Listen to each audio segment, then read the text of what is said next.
अस्सलाम वालेकुम dear students, क्या हाल है? ठीक है, उम्मीद है कि सब खैरियत से होंगे। अच्छा बेटा, आज हम जो टॉपिक डिस्कस करने वाले हैं वो है मीडियन।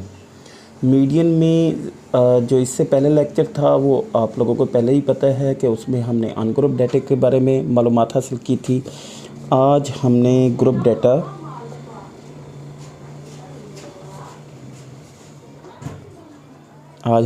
ग्रुप डाटा पे मीडियन मालूम करने का फार्मूला और उसके बारे में एग्जांपल के साथ मुकम्मल वजाहत से हमने मालूमात हासिल करनी है। ठीक है बेटा, तो अभी हम स्टार्ट करते हैं। मेरे पास एक क्वेश्चन है, एक एग्जांपल है और मैं वो लिखने वाला हूँ। मेरे पास एग्जांपल है जी 10 से 14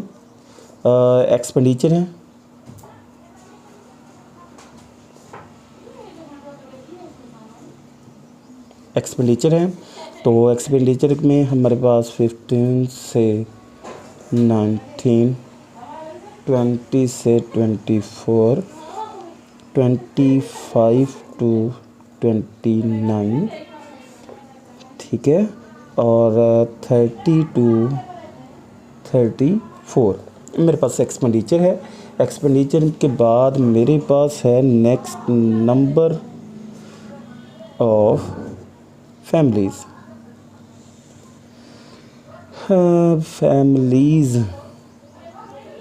ठीक है बेटा।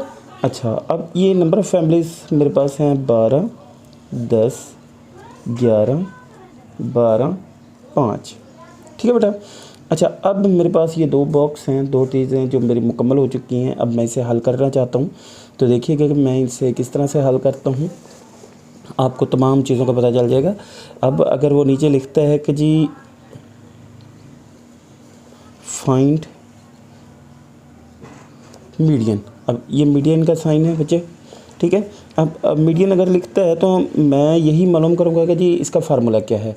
तो फार्मूला के लिए L + H/F(n) / 2 - C, ये मेरे पास इस चीज़ का फार्मूला है। ठीक है बेटा। अच्छा, अब फार्मूला भी मेरे पास आ गया, तमाम रकमें भी मेरे पास आ गई। मैं इसे हल करना चाहता हूँ। देखें, सबसे पहला जो काम है इसका वो ये है कि जी हमारे पास जो एक्सपेंडिचर का कॉलम है ये आपस में बराबर नहीं है। बराबर का मतलब है कि यार 10 और 15 के दरमियान जो फ़र्क है ना वो है 5 का, ठीक है, जबकि 10 और 14 के दरमियान जो फ़र्क है वो है 4 का। ठीक है बेटा। अब यानी कि फ़र्क जो आना चाहिए वो बराबर होना चाहिए। अब इन दोनों के दरमियान जो फ़र्क आ रहा है ना बच्चे, वो है 1 का। अब हमने क्या करना है, हमने ऐसा करना है कि इस फ़र्क को 2 हिस्सों में डिवाइड कर देना है। 2 हिस्सों में डिवाइड कैसे, देखिएगा, गौर कीजिएगा। ये मैं आगे बनाने वाला हूँ, जिससे ना मैं नाम दूंगा क्लास बाउंड्रीज़ का। ठीक है बेटा। अच्छा, अब क्लास बाउंड्री भी मैंने लिख दी है, तो क्लास बाउंड्री मैं कैसे बनाऊंगा? देखिए, मैंने अभी आपको बनाया था कि मेरे पास है जी 15, पहली रो में 15 - 14, आंसर आ गया मेरे पास बच्चे 1। डिवाइड करूंगा इस पे 2 पे, तो आंसर आएगा 0.5। मैंने क्या करना है, इस 0.5 को, मैंने 0.5 को पहले में मैंने माइनस करना है और अगली में मैंने जमा करना है। पहली रकम में से अगर माइनस कर दूँ तो 9.5, अगली में जमा कर दूँ तो मेरे पास 14.5। पहली में माइनस करूँ तो 14.5, अगली में जमा करूँ तो 19.5, और पहली में माइनस करूँ तो 19.5 और 24.5, और हमारे पास 24.5, जबकि नेक्स्ट में अगर मैं जमा करूं तो 29.5, और 29.5 अगर मैं दूसरी में लिखता हूं 29.5 तो 34.5, ये मेरे पास। अब देख लें, मालूम कर लें, देख लें, समझ आ गई आपको। 0.5 है पहली रकम में से, यानी कि इस पहली रो में से तमाम में से माइनस करके ही लिखना है, और दूसरी में मैंने जमा करके लिखना है। तो मेरा ये कॉलम बन गया क्लास बाउंड्रीज़ का। ठीक है बेटा। नेक्स्ट मैंने क्या करना है, नेक्स्ट मैंने ये करना है कि हमारे पास जो नंबर ऑफ़ फैमिलीज़ हैं ये मेरे पास असल में F है। ठीक है बेटा। अब मेरे पास f भी आ गया, क्लास बाउंड्रीज़ भी आ गई, और ये तो हमने इस फार्मूले को इम्प्लीमेंट करना है। इस फार्मूले को इम्प्लीमेंट करने के लिए जो सबसे पहला काम होगा वो होगा मेरे पास f को टोटल करने का। तो f को मैं सबसे पहले टोटल करता हूँ। तो टोटल करने पर मुझे पता चलता है कि जी f की तादाद है 50। ठीक है बेटा। अच्छा, अब मैंने जो पहला काम करना है ना वो है n divide by 2। n divide by 2 का मतलब है 50 डिवाइड बाय 2, और 50 डिवाइड बाय 2 का मतलब है हमारे पास जो आंसर आ गया 25। ठीक है बेटा। अब 25 मेरे पास आंसर आ गया, यानी कि मैंने जो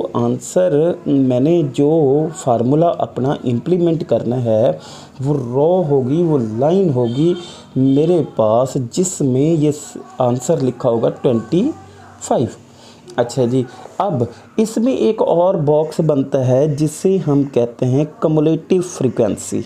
कम्युलेटिव फ्रीक्वेंसी का मतलब होता है पहली में दूसरी जो फ्रीक्वेंसी है वो ऐड करते जाना, यानी कि फ्रीक्वेंसी में ऐड टू ऐड करते जाना। यानी कि पहले नंबर पे मेरे पास 12 हैं तो मैंने इधर 12 लिख दिया, 10 जमा किया तो मेरे पास 22 बन गए।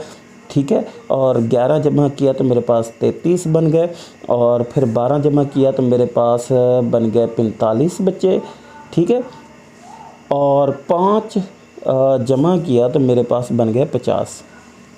अच्छा, ये भी याद रखिएगा इसका लास्ट और इसका टोटल ये दोनों आपस में सेम बराबर आने चाहिए, क्योंकि कम्युलेट है ना, ऐड करते जाएं। अगर यहाँ पे ऐड करते हुए 50 आ जाता है और इधर भी 50 है तो इसका मतलब हमारा आंसर ठीक जा रहा है। ठीक है बच्चे, अब हमारा जो काम है वो ज़रा देखिएगा कि हम आखिर ये 25 जो हमने निकाला था ये कहाँ पे इम्प्लीमेंट करेंगे। तो देखिएगा बच्चे, ये 25 हम कम्युलेटिव फ्रीक्वेंसी में देखेंगे कि 25 किस में आता है, 12 से तो बड़ा है, 22 से भी बड़ा है, तो इस 33 के अंदर आता है। तो मैं क्या करूँगा, इस पूरी लाइन पे मैंने रो पे लाइन लगा देनी है। ये मेरा, क्योंकि मैंने जो फार्मूला इम्प्लीमेंट करना है वो इसी लाइन पे करना है। अब मैं देखिए मेरे पास फार्मूला है बच्चे, एक median is equal to L plus H over F N over 2 minus C। ठीक है, अब मैं इस फार्मूले को देखता हूँ कि कहाँ कहाँ पे लगता है। L लोअर वैल्यू, बेटा जो लोअर वैल्यू है मैंने इसी लाइन में देखना है। अब लोअर वैल्यू क्लास बाउंड्रीज में कितनी है, 19.5, मैंने इधर लिख दिया जी 19.5। ठीक है बच्चे, H मैंने देखना है इनके दरमियान फ़र्क कितना है, 19.5 और 24.5 के दरमियान जो फ़र्क है मेरे पास वो है 5 का। ठीक है, F फ्रीक्वेंसी, अब देखना F है मेरे पास, और F की फ्रीक्वेंसी मैं लिखूँगा कि जी इसी लाइन में ये F की लाइन है और फ्रीक्वेंसी है मेरे पास बच्चे 11। ठीक हो गया बच्चे, ये 11 मैंने लिख दिया। ठीक है, और दूसरा मैंने n डिवाइड बाई 2, अब n डिवाइड बाई 2 चाहे ये वाला लिख दें 25। ठीक है, और अगर आप चाहें तो इसे दोबारा से भी लिख सकते हैं 50 डिवाइड बाई 2 माइनस C। अब C देखते हैं, C होता है जहाँ पे आपने ये अंडरलाइन लगाई है, असल में तो C होता है the value behind applying a formula. जहाँ और जिस लाइन पे आपका फार्मूला इम्प्लीमेंट अप्लाई हुआ है उससे एक रकम पीछे कम्युलेटिव फ्रीक्वेंसी में। ठीक है बच्चे, तो यहाँ पे मैं लिखूँगा जी कितना आ रहा है 22। ठीक है बेटा। अच्छा, अब मैंने नेक्स्ट क्या करना है, अब मैंने इसको हल करना है जी बच्चे। 3.5 प्लस 5 डिवाइड बाय 11 और 25 माइनस 22। ठीक है बच्चे, उसके बाद मैंने इधर लिखना है 19.5 प्लस 5 डिवाइड बाय 11 और इधर मैंने लिखना है 3। ठीक हो गया बच्चे, और इधर मैंने करना है 19.5 प्लस 1.3636। ठीक है, तो मेरे पास इसका आंसर आ गया बच्चे, इसका आंसर आ गया बेटा जी 20.8636। ये मेरे पास आंसर आ गया मीडियन का। ठीक है बेटा, ये आपके पास टोटल जो वैल्यूज़ हैं दोबारा बता देता हूँ। देखिए जी, मेरे पास ऐसा डाटा दिया गया है जिसकी जो क्लास बाउंड्रीज है आपस में एक जैसी नहीं है, आपस में एक जैसी यानी कि इधर ऊपर से नीचे की तरफ जो है ना वो मेरे पास 5 का फ़र्क है, जबकि दाएं से बाएं जाने जो मेरा फ़र्क है वो 4 का है। इनको ठीक करने के लिए मैं क्या करूँगा, 15 में से 14 माइनस करूँगा तो 1 आएगा। 1 को मैं क्या करूँगा 2 पे डिवाइड करूँगा, और 2 पे डिवाइड करने के बाद जो आंसर आएगा पहली रकम में से मैंने क्या करना है, माइनस करना है, अगली रकम में जमा करना है, पहली रकम में माइनस, अगली रकम में जमा, और ये क्लास बाउंड्रीज़ का क्लासेस में ही मैंने ये सारा प्रोसेस करना है। ठीक है बेटा, उसके बाद मेरे फ्रीक्वेंसी है, फ्रीक्वेंसी के बाद मैंने कम्युलेटिव फ्रीक्वेंसी यानी कि फ्रीक्वेंसी ऐड करता गया, 12 जमा 10 जमा 11 जमा 12 जमा 5, और ये मेरा 50 आ गया। मैंने इसके अलावा मीडियन का मुकम्मल फार्मूला लगाया। फार्मूला लगाने के बाद मैंने इसको टोटल करने के बाद मेरा फार्मूला इम्प्लीमेंट करते हुए जो आंसर आया 19.5। अच्छा, एक थोड़ी सी चीज़ बता दूं बच्चे, ये ज़रा गौर कीजिएगा। अच्छा, यहाँ पे ये आंसर है ना 5 डिवाइड बाय 11 और मल्टीप्लाई 3, तो याद रखना बच्चे, आपको तरीकाकार ये है कि कभी भी इधर से नहीं जाते, इधर से जाते हैं। अब ये 3 है ना, हमने क्या करना है 5 डिवाइड बाय 11 मल्टीप्लाई 3 करना है बच्चे, याद रखना। ऐसा ना हो कि इधर से जब स्टार्ट करोगे तो आपसे गलतियाँ होंगी, इधर से स्टार्ट करना है। सबसे पहले 3 मल्टीप्लाई बाय 5 कितनी होगी, 15 डिवाइड बाय 11। ठीक है, तो हमारे पास हो गया 1.3636। ठीक है, और फिर हम इसमें प्लस करेंगे 19.5। 19.5 जब हम ऐड करेंगे तो 20.8636 के नाम से हमारे पास आंसर आ गया। ये बेटा जी हमारा आज का टॉपिक था। उम्मीद है कि आपको समझ आई होगी। जज़ाकल्लाह, अल्लाह हाफिज़।